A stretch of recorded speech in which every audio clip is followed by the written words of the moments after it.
Direct News TV. October 24, 2023.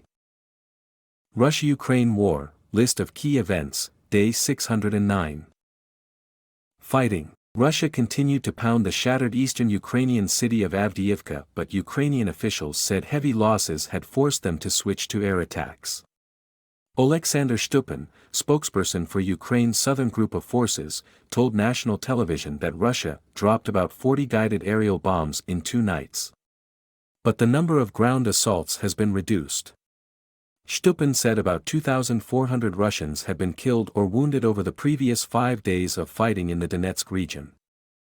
At least 8 people were injured in Russian shelling of frontline regions of Ukraine. Ukraine's Interior Minister Igor Klimenko said 4 people, including a 12-year-old, were wounded by Russian airstrikes and artillery fire in the southern Kherson region, and another 4 were taken to hospital after an attack on the northeast region of Kharkiv. Russia's Ministry of Defense said its naval forces destroyed 3 unmanned Ukrainian boats in the northern part of the Black Sea off Crimea.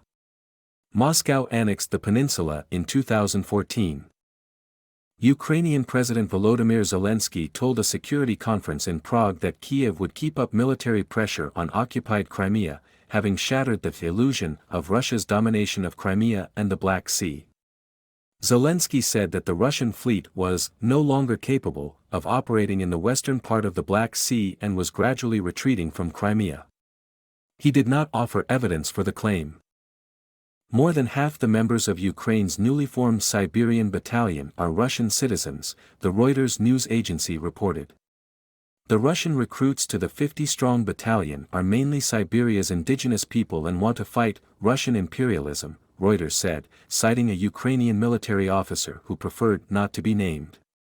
The battalion is part of the International Legion within the Ukrainian Armed Forces. Politics and diplomacy. German Chancellor Olaf Scholz stressed Berlin's aid to Ukraine would not be affected by its support for Israel in its conflict with Hamas.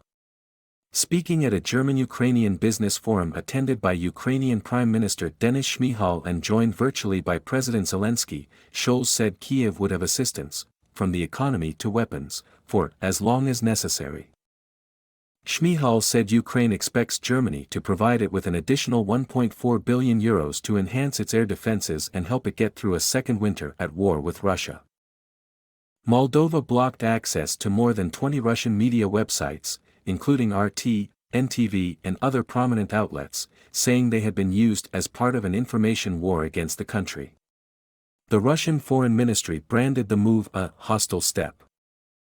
The elder sister of Wall Street Journal reporter Evan Gershkovich appealed for his release ahead of his birthday and urged the United States to step up efforts to get him home. The journalist has been detained in Russia since March and accused of spying, charges he and the Journal have denied. Gershkovich will turn 32 on Thursday. Kremlin spokesperson Dmitry Peskov said Russia's economy had adapted to mostly Western sanctions imposed over the full-scale invasion of Ukraine and that the prospect of more sanctions did not scare the country. Weapons. Ukraine announced a joint venture with German arms manufacturer Rheinmetall to service and repair Western weapons sent to Kyiv since Russia's full-scale invasion. The first project will be repairing of German equipment, tanks, heavy armored vehicles, panzerhaubitzers and other German equipment, Prime Minister Shmyhal told reporters in Berlin. The venture will also help with the local production of some key equipment made by Rheinmetall, he added. My name is Kingsley. Please like, share, subscribe and hit that notification bell so you can be the first to be notified whenever we post. You won't regret it.